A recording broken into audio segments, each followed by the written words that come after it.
السلام علیکم ورحمۃ اللہ وبرکاتہ۔ نحمده ونصلي على رسوله الكريم، اما بعد فاعوذ باللہ من الشیطان الرجیم، بسم اللہ الرحمن الرحیم۔ سبھی قابل قدر، قابل احترام علماء کرام، حفاظ کرام، شہریان احمد پور، معززین شہر، ہمارے علاقے کے بزرگ شخصیت عالی رانا بالا صاحب جی جادو صاحب، دیگر پولیٹیشین حضرات اور سبھی معزز و مکرم حاضرین محفل، آج کا یہ پروگرام جو اصل میں محفل نکاح شادی کی تقریب ہے، اور اس کے اندر ہم سب یہاں پر احمد بھائی تعاملی اور ان کے اہل خاندان کی دعوت پر یہاں آئے ہوئے ہیں۔ اس پروگرام کے اندر شہریان احمد پور کے علاوہ بیرون شہر احمد پور کے باہر سے بھی بہت سے ہمارے ہندو بھائی، مسلم بھائی حضرات، یہ سبھی جو ہے یہاں پر حاضر ہیں، ہم ان کا استقبال کرتے ہیں۔ آج کی یہ محفل نکاح اصل میں ہم جو یہاں پر جمع ہیں، میں سب سے درخواست کرتا ہوں کہ دو چیزیں ایسی ہیں کہ جن کو ہم نے آج تک عبادت نہیں سمجھی، خاص طور پہ عمروز بھائی، میں جو گفتگو کر رہا ہوں آپ کے سامنے، کہ دو چیزیں ایسی ہیں کہ جس کو ہم نے آج تک عبادت نہیں سمجھی۔ ایک تو ہے نکاح، یہ عبادت ہے، اور دوسرا ہے نکاح کے بعد کھانا کھانا، یہ بھی عبادت ہے۔ اب یہاں پر نکاح جو ہے یہ تو دلہا دلہن کا ہوگا، اور کھانا جو ہے ہم سب کھائیں گے، تو یہ دونوں چیزوں کو ہم نے عبادت نہیں سمجھی،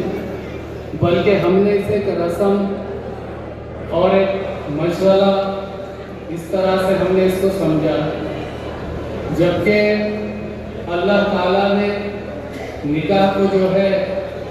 سبھی کے لیے لازم کر دیا۔ اللہ کے رسول صلی اللہ علیہ وسلم کی یہ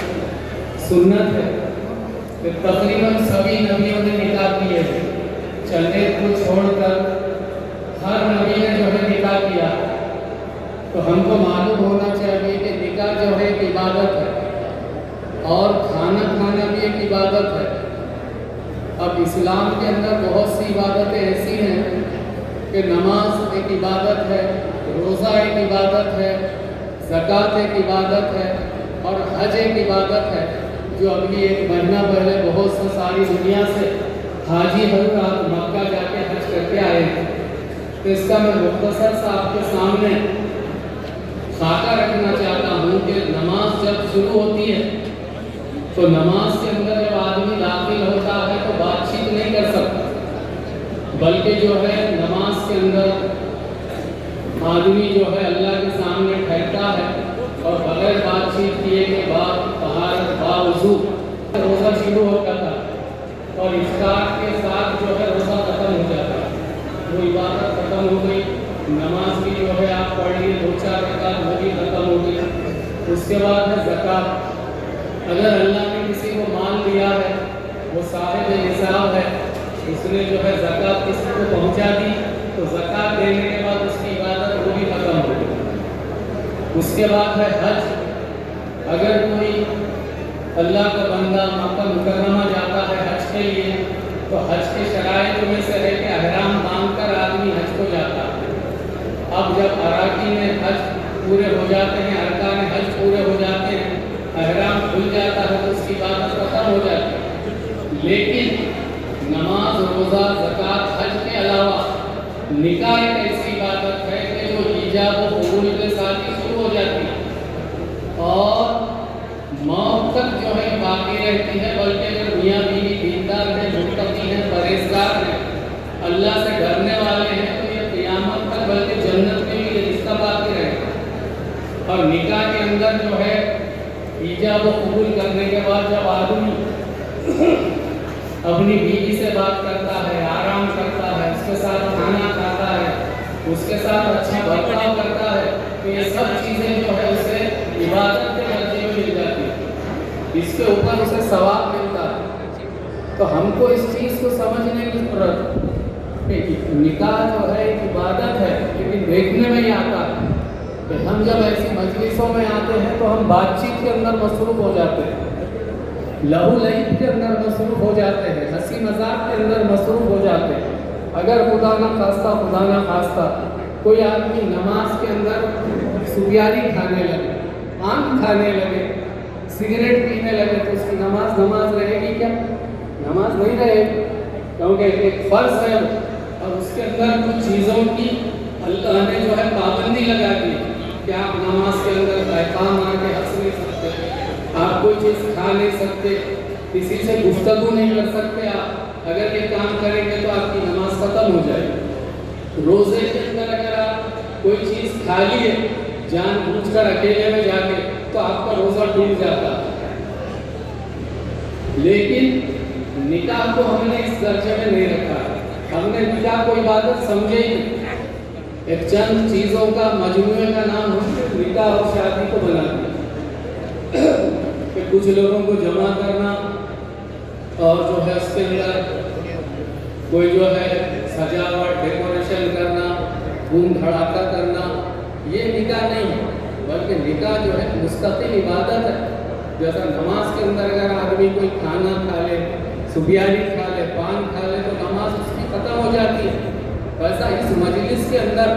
اگر ہم بات چیت کر رہے ہیں، ہنسی مذاق کر رہے ہیں، تو آپ نے یوں سمجھیے کہ نکاح جیسی عظیم الشان عبادت کا مذاق اڑایا، نکاح جیسی عبادت کو آپ نے ہلکے میں لے لیا، اس کی اہمیت کو، اس کے تقدس کو، اس کی پاکیزگی کو، اس کی روحانیت کو، یہ روحانی مجلس ہے، یہاں پر قرآن پاک کی آیتیں تلاوت کی جاتی ہے، اللہ کے رسول صلی اللہ علیہ وسلم کی مبارک احادیث کو، آپ کی پیاری پیاری باتوں کو یہاں پر بیان کیا جاتا ہے، لیکن اکثر ہم نکاح کی مجلس میں گروپ بنا کر، دوست مل کر ہم جو ہے گپ شپ کے اندر لگ جاتے ہیں، تو اس سے ہم کو بچنے کی ضرورت ہے۔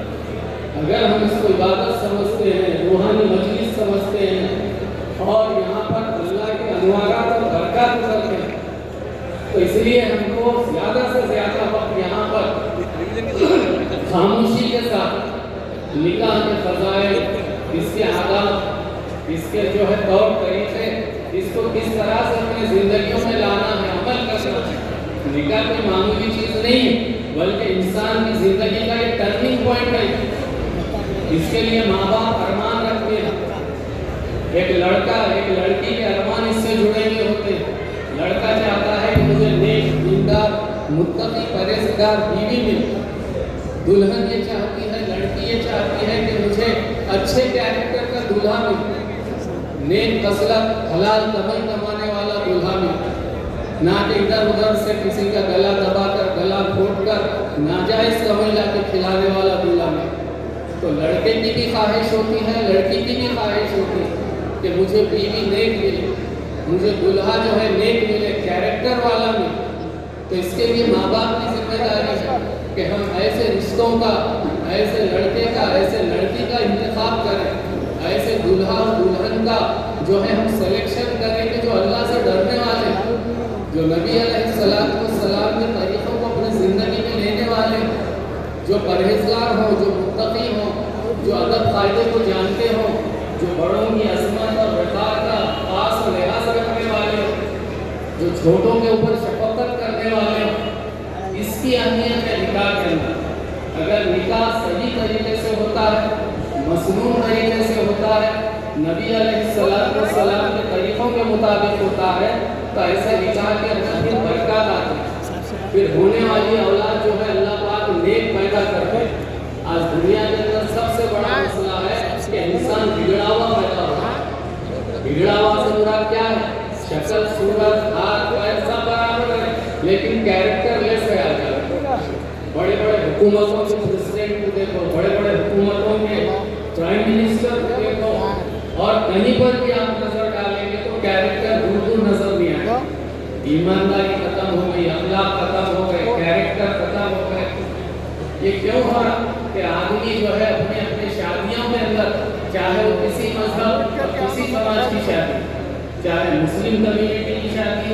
چاہے ہندو کمیونٹی کی شادی ہو یا چاہے اور کسی کمیونٹی کی شادی ہو، آج ہم جو ہے نیکی کو نہیں دیکھ رہے،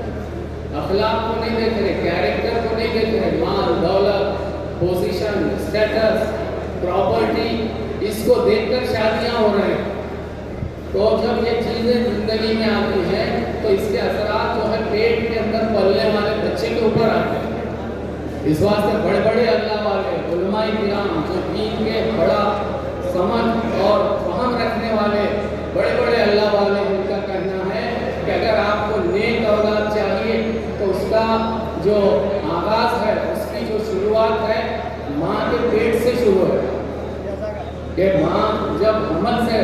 رہتی ہے، عورت جب حمل سے رہتا ہے تو وہاں سے بچے کی پرورش شروع ہوتی ہے کہ حمل کے دوران، پریگننسی کے دوران ہم اپنے بیوی کو کون سی غذا کھلائیں، حلال کھلا رہے ہیں کہ حرام کھلا رہے ہیں، کسی کا حق مار کے کھلا رہے ہیں، کیا بھائی کا حق مار کے کھلا رہے ہیں، کیا بہن کا حق دبا کے کھلا رہے ہیں۔ تو آپ اپنی بیوی کو جو غذا کھلائیں گے اس کا اثر جو ہے وہ پیٹ کے اندر پلنے والے بچے کے اوپر ہے، اور وہ جو ہے پھر دنیا میں آئے گا تو وہی پھر چیزیں لے کر پیدا ہوگا۔ اس لیے آج دنیا کے اندر جو ہے انسانیت جو ہے بلک رہی ہے، سسک رہی ہے کہ آدمی جو ہے بے درے معصوم بچوں کے اوپر بمباری کر رہا ہے، آدمی جو ہے بڑی بڑی باتیں کر رہا ہے پریس کانفرنس کے اندر، تقریروں کے اندر، ملکوں کے اندر، لیکن جو ہے انسانیت جو ہے کسی کا ترس کھانے تیار نہیں ہے۔ دنیا کے اندر ہزاروں مخلوقات ہیں، ہزاروں چیزیں اللہ پاک نے پیدا کی ہیں، لیکن انسان کو اللہ تعالیٰ نے سب کے اوپر فوقیت عطا فرمائی ہے، اور اس کو جو ہے بہترین سانچے میں اللہ نے پیدا کیا کہ اس انسان کے ذریعے سے اللہ تعالیٰ دنیا کے اندر راحت اور آرام اور پوری انسانیت کو آرام پہنچانے کا کام لینا چاہتے ہیں۔ لیکن اس کی شروعات کب ہوگی؟ جب ہم جو ہے اپنی زندگیوں میں تقویٰ پرہیزگاری کو لائیں گے، اپنے بیٹا بیٹی کے نکاح کو تقوی کے ساتھ، اسلامی رسومات، اسلامی طور طریقے کے ساتھ، نبی کے سنتوں کے ساتھ ہم اگر نکاحوں کو کریں گے تو پھر یہ نکاح جو ہے فائدہ مند بنے گا، اس سے پیدا ہونے والی اولاد جو ہے نیک بنے گی، لوگوں کے لیے ہم نفع پہنچانے والے بنے گا۔ تو یہ دولہا دلہن کی بھی ذمہ داری ہے، نکاح کے اندر آنے والوں کی بھی ذمہ داری ہے۔ یہ کوئی پکنک کی مجلس نہیں ہے، کوئی انٹرٹینمنٹ کی مجلس نہیں ہے، یہ کوئی کھیل تماشے کی مجلس نہیں ہے، بلکہ یہ عبادت کی مجلس ہے۔ یہاں پر آ کر ہر ایک کو باادب بیٹھنا، بلکہ باطہارت باوضو بیٹھنا چاہیے۔ جیسا آدمی نماز اور حج باوضو آدمی جو ہے اس کو ادا کرتا ہے، تو نکاح کی مجلس میں بھی آتے وقت ہم باوضو آئیں، اپنے جو ہے قلب کو باہر رکھ کر آئیں، اپنی بات چیت کے شوق کو بند کریں ہم ایسی مجلسوں کے اندر، تاکہ جو ہے نکاح کا صحیح فائدہ ہمارے سامنے آ جائے۔ ایجاب و قبول کے لیے وکیل اور گواہ گئے تھے، لڑکی کی اجازت لے کر آ چکے،